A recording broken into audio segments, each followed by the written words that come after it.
नमस्कार दोस्तों, उम्मीद है आप खुश होंगे, जिंदाबाद होंगे। मैं अरविंद कुमार एक बार फिर से आप सभी का आपके अपने परिवार एके रिसर्च सेंटर में स्वागत करता हूं। जैसा कि आपको पता है, उड़ान बैच की श्रृंखला में हम पॉलिटी कुछ हद तक पढ़ चुके हैं।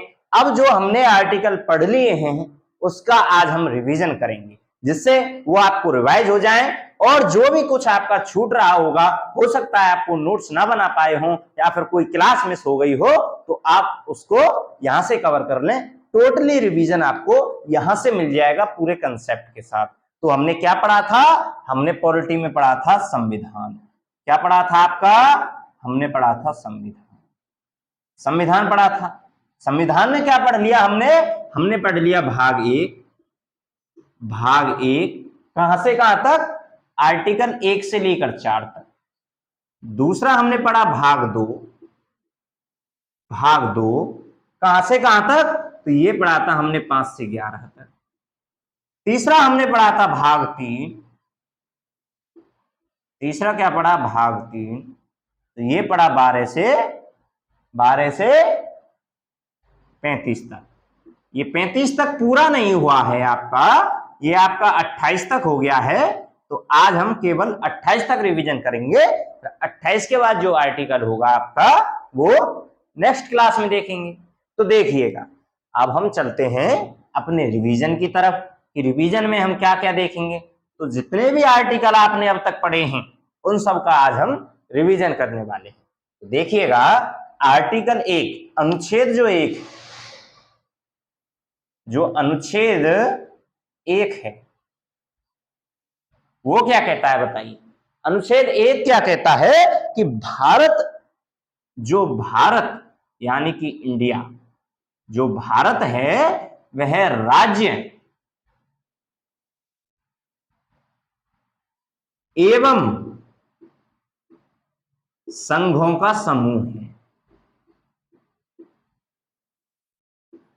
भारत राज्य एवं संघों का समूह। भारत में आपने देखा होगा 28 राज्य और 8 केंद्र शासित प्रदेश, तो उन्हीं को वर्णित करता है आर्टिकल 1 कि भारत एक राज्य और संघों का समूह है, यानी कि उसमें 28 राज्य और आपके 8 संघ शासित प्रदेश। आ गया होगा समझ। अब जो अनुच्छेद 2 है वो क्या कहता है? अनुच्छेद 2 क्या कहता है? अनुच्छेद 2 कहता है कि राष्ट्रपति की अनुमति से भारत में किसी देश को राज्य के रूप में मनाया जा सकता है। किसी देश को राज्य के रूप में मिलाया जा सकता है। राष्ट्रपति की पूर्व अनुमति से किसी भी देश को भारत के राज्य के रूप में मिलाया जा सकता है। जैसे कि आपको पता होगा, सिक्किम को भारत का 22वां राज्य बनाया गया था। तो उसी प्रकार कोई भी देश अगर भारत में मिलना चाहता है तो आपके राष्ट्रपति जो भारत का जो प्रथम नागरिक जो राष्ट्रपति होता है उसकी पूर्व अनुमति से वो भारत में मिल सकता है। अब आर्टिकल 3 क्या कहता है? आर्टिकल 3 क्या कहता है? आर्टिकल 3 कहता है कि जो संसद है, जो भारतीय संसद है, वो किसी राज्य की नाम और सीमा परिवर्तन कर सकता है। सीमा परिवर्तित कर सकता है, सीमा में परिवर्तन कर सकता है। जैसे कि आपको पता है, उत्तर प्रदेश से उत्तराखंड को अलग कर दिया गया, आंध्र प्रदेश से तेलंगाना को अलग कर दिया गया। उसी प्रकार अगर संसद चाहे तो बिना किसी राज्य से अनुमति लिए किसी भी राज्य का टुकड़ों में विभाजन कर सकता है, उसकी सीमा को निश्चित कर सकता है, उसकी सीमा से कुछ क्षेत्र काट सकता है, उसका नाम परिवर्तित कर सकता है। जैसा कि आपको पता है कि जो उत्तर प्रदेश है उसका पहले से नाम उत्तर प्रदेश नहीं, कभी संयुक्त प्रांत था तो कभी संयुक्त प्रांत अवध और आगरा था। उसी प्रकार किसी भी राज्य के नाम को परिवर्तित कर सकता है, किसी भी राज्य की सीमा को संसद परिवर्तित कर सकती है। तो यह आपका आर्टिकल 4 था। अब आर्टिकल 4 क्या कहता है कि राष्ट्रपति की अनुमति जरूरी नहीं। नहीं, जिस राज्य को हम अलग करना चाहते हैं या टुकड़ों में करना चाहते हैं तो उसकी अनुमति नहीं। इसका मतलब 368 जो अनुच्छेद है उससे बाहर है। जो आपके आर्टिकल 2 और 3 हैं, आपके जो आर्टिकल 2 और 3 हैं कि किसी राज्य के रूप में किसी भी देश को मिलाना और किसी भी राज्य के टुकड़े और राज्य की सीमा और नाम को निर्धारण करना, यह 368 जो आर्टिकल है, 368 जो अनुच्छेद है उससे बाहर है। इसका मतलब उनसे इसकी अनुमति लेने की जरूरत नहीं है। आ गया होगा समझ आपको। यह आपका भाग 1 हो गया। अब देखते हैं भाग 2 को। आपने देख लिया होगा, उम्मीद है आप सबने उतार लिया होगा। अब देखेंगे भाग 2 को कि भाग 2 क्या कहता है जो नागरिकता का है। भाग 2 क्या कहता है? भाग 2 में है आपकी नागरिकता। भाग 2 में क्या है आपकी? नागरिकता। तो नागरिकता के क्या अनुच्छेद है? नागरिकता क्या कहती है? जो आपका अनुच्छेद 5 है, अनुच्छेद 5। अनुच्छेद 5 क्या कहता है? संविधान से पूर्व की नागरिकता। जो भारत के जब संविधान लागू हुआ था तो उस समय भारत के निवासियों को किस प्रकार नागरिकता मिली? तो वो मिली थी जिनका जन्म भारत में हुआ है उनको भारत की नागरिकता दी जाएगी। जिनके माता पिता भारत के हैं उनको भारत की नागरिकता दी जाएगी। और जो संविधान बनने से पूर्व, जो संविधान बनने से पूर्व भारत में रह रहे हैं उनको भारतीय नागरिकता दी जाएगी। यानी कि संविधान लागू कब हुआ? 26 जनवरी 1950 को। तो जब संविधान लागू हुआ, अगर उससे पहले कोई 25 जनवरी को भी अगर भारत में रह रहा है तो उसको भारतीय नागरिकता मिल जाएगी। ठीक है, आगे समझ। अब आर्टिकल 6 क्या कहता है? आर्टिकल 6 कहता है विभाजन के दौरान जो भी पाकिस्तानी पाकिस्तान में चला गया था, हिंदुस्तान से जो भी मनुष्य, जो भी भारतीय पाकिस्तान चला गया था, अगर वह वापस आना चाहता है तो एक परमिट के माध्यम से वह भारतीय नागरिकता ले सकता है। क्वेश्चन बनेगा यह परमिट कब लागू हुआ था दोस्तों? तो यह हुआ था 19 जुलाई 1948। इसको याद रखना, ये काफी महत्वपूर्ण है। अब आर्टिकल 7 पर आते हैं कि अनुच्छेद 7 क्या कहता है? अनुच्छेद 7 कहता है जो लोग भारत में रह रहे थे, विभाजन के दौरान जो लोग भारत में रुक गए और उनको लगता है कि भारत में हम सुरक्षित नहीं है, हमारा मुल्क पाकिस्तान होना चाहिए, तो वह भारत से चलकर पाकिस्तान चले गए और पाकिस्तान जाकर देखा कि वहां तो भारत से भी ज्यादा स्थिति खराब हो रही है, तो उनका मन किया भारत आने का, तो पाकिस्तान से फिर भारत आ गए। तो उनको नागरिकता देने का अधिकार किसमें है? वो है आपके आर्टिकल 7 में। यानी कि जो भारत में रह रहे थे फिर पाकिस्तान चले गए और फिर पाकिस्तान में रहकर फिर दोबारा भारत आ गए, तो उनको नागरिकता देने का अधिकार किसमें दिया गया है? तो उसको दिया गया है संविधान के अनुच्छेद नंबर 7 में। समझ में आ गया होगा। अब आपका अनुच्छेद 8 क्या कहता है? अनुच्छेद 8 क्या कहता है कि अगर भारतीय माता पिता हैं, अगर किसी बच्चे के माता पिता भारतीय हैं और वह किसी कारणवश विदेश में रह रहे हैं और उनके बच्चे का जन्म अगर विदेश में हो जाता है तो क्या उसको भारतीय नागरिकता मिलेगी या नहीं? तो दोस्तों, जिनके माता पिता भारतीय हैं उनको भारतीय नागरिकता मिल सकती है, बशर्ते उन्होंने किसी और देश की नागरिकता ना ली हो। क्योंकि भारत की जो नागरिकता है वो कैसी नागरिकता है? वो है आपकी एकल नागरिकता। कैसी नागरिकता? एकल नागरिकता है, यानी कि केवल एक राष्ट्र की नागरिकता ले सकते हैं, वो चाहे भारत हो या कोई अदर राष्ट्र। आगे समझ। अब आर्टिकल 9 क्या कहता है?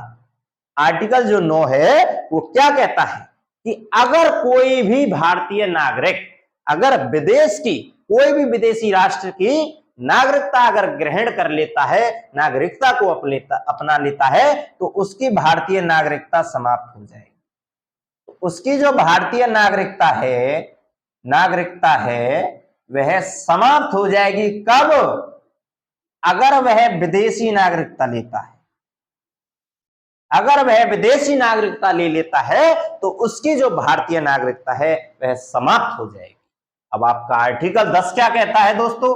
आर्टिकल 10 की तरफ देखेंगे कि आर्टिकल 10 क्या कहता है कि अगर आप देशद्रोही हो, अगर आप देशद्रोही हो तो आपको क्या है, आपकी भारतीय नागरिकता खत्म की जा सकती है।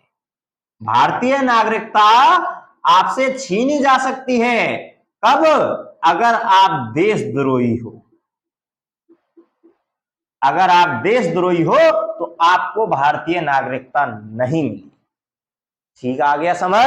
यानी कि 5, 6, 7 और 8 में तो ये दे रखा है कि आपको भारतीय नागरिकता कैसे मिलेगी, और 9 और 10 में यह दे रखा है कि आपसे भारतीय नागरिकता कैसे छिनेगी। ठीक है ना? अब 11 में क्या दिया है कि जो नागरिकता के जो कानून हैं वो भारत का गृह मंत्रालय देगा। नागरिकता से रिलेटेड जितने भी कानून बनेंगे वो भारत के गृह मंत्रालय के अधिकृत बनेंगे, भारत की गृह मंत्रालय की निगरानी में। तो ये था आपका भाग 2। उम्मीद है आपको बहुत ही अच्छे से समझ आया होगा। और ज्यादा क्लियर और ज्यादा गहराई से समझना चाहते हो तो भाग 2 वाली क्लास को जाकर देखें। आपको उम्मीद है बहुत ही अच्छे से समझ आ जाएगा। आप किसी भी क्वेश्चन को गलत नहीं करोगे। अब देखिएगा कि भाग 3 क्या कहता है। भाग 3 क्या कहता है? भाग 3 आपको देता है आपके मूल अधिकार। जो भारत में आपके मूल अधिकार हैं उनका वर्णन किसमें किया गया है? उसमें किया गया है भाग 3। तो मूल अधिकार, मूल अधिकार, मूल अधिकार आपके किस में है? भाग 3 में। भाग 3 में। और भाग 3 कहां से कहां तक? 12 से 35। समझ में आ गया होगा आपको दोस्तों। तो भाग जो आपका आर्टिकल 12 है, जो आपका अनुच्छेद 12 है, अनुच्छेद 12 क्या कहता है? अनुच्छेद 12 कहता है कि जो भी आपके मूल अधिकार हैं, जो भी आपके मूल अधिकार हैं उनकी परिभाषा देगा। उनकी परिभाषा किस में दे रखी है? वो भाग जो आपके भाग 3 का अनुच्छेद 12 है उसमें दे रखी है। कौन कौन से मूल अधिकार आपको दिए जाएंगे, वह कौन कौन से हैं, आपको क्या क्या मूल अधिकार दिए जाएंगे, उन सब की परिभाषा आर्टिकल 12 में दे रखी है। आर्टिकल 13 में दे रखा है दोस्तों कि अगर आपका कोई भी मूल अधिकार है, अगर उससे अगर किसी और दूसरे का अगर अधिकार छिन रहा है तो वह आपका मूल अधिकार समाप्त हो जाएगा। यानी कि आप अपने अधिकारों के बल पर किसी दूसरे के मूल अधिकारों का हनन नहीं कर सकते। आपको अधिकार है, बहुत अच्छी बात है, लेकिन दूसरे को भी अधिकार है, यह बात जान लीजिए। आप किसी दूसरे के मूल अधिकारों को क्षति नहीं पहुंचा सकते। यह आपका अल्पीकरण और असंगत का जो आपका आर्टिकल है वो कौन सा है? आपका आर्टिकल 13। आपको पता चल गया होगा। अब आर्टिकल 14 क्या कहता है? आर्टिकल 14 कहता है कि आपको समान सिविल संहिता, आपको क्या करना है? कानून के समक्ष समानता। आप सभी को कानून के समक्ष समान माना जाएगा, चाहे वो भारत के माननीय प्रधानमंत्री नरेंद्र मोदी जी हो, चाहे आप भारत के एक सामान्य मजदूर आदमी हो, सबके लिए कानून बराबर होगा। यानी कि कानून के समक्ष समानता, कानून के समक्ष समानता, कानून के समक्ष समानता। आर्टिकल 14 क्या कहता है? कानून के समक्ष समानता। आर्टिकल 15 क्या कहता है? आर्टिकल 15 कहता है कि लिंग, जन्म, वंश आदि के आधार पर आपके साथ भेदभाव नहीं किया जाएगा। आप कोई भी हो, स्त्रीलिंग हो, चाहे पुल्लिंग हो, चाहे नपुंसक लिंग, भारत ने आपको अधिकार दिया है, आपको सब अधिकार मिलेंगे। आपके साथ कोई भी भेदभाव नहीं किया जाएगा।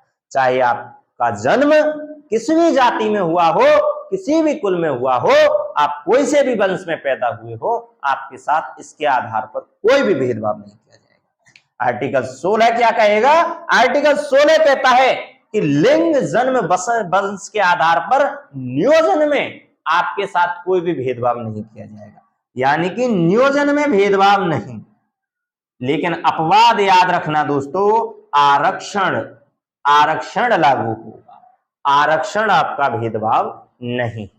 तो नियोजन में लिंग, जन्म, वचन, वंश के आधार पर कोई भी भेदभाव नहीं होगा। यह आपका आर्टिकल 16 में। आर्टिकल 17 क्या कहता है कि अस्पृश्यता का अंत, अस्पृश्यता का अंत, अस्पृश्यता का अंत, अंत, अनटचेबिलिटी का अंत। अगर आप छुआछूत को लागू करते हैं, कोई निम्न जाति का है, अगर आप उससे छुआछूत का भेदभाव करते हैं तो आप आर्टिकल 17 के खिलाफ जा रहे हैं, आपके लिए कार्रवाई की जाएगी। तो आर्टिकल 17 क्या कहता है कि अस्पृश्यता का अंत किया जाएगा। लेकिन अगर कोई बीमार व्यक्ति है तो वहां पर आर्टिकल 17 लागू नहीं होगा, याद रखिएगा। आर्टिकल 18 क्या कहता है? आर्टिकल 18 कहता है दोस्तों कि आप किसी भी उपाधि को धारण नहीं कर सकते। उपाधियों का अंत, उपाधियों का अंत, उपाधियों का अंत।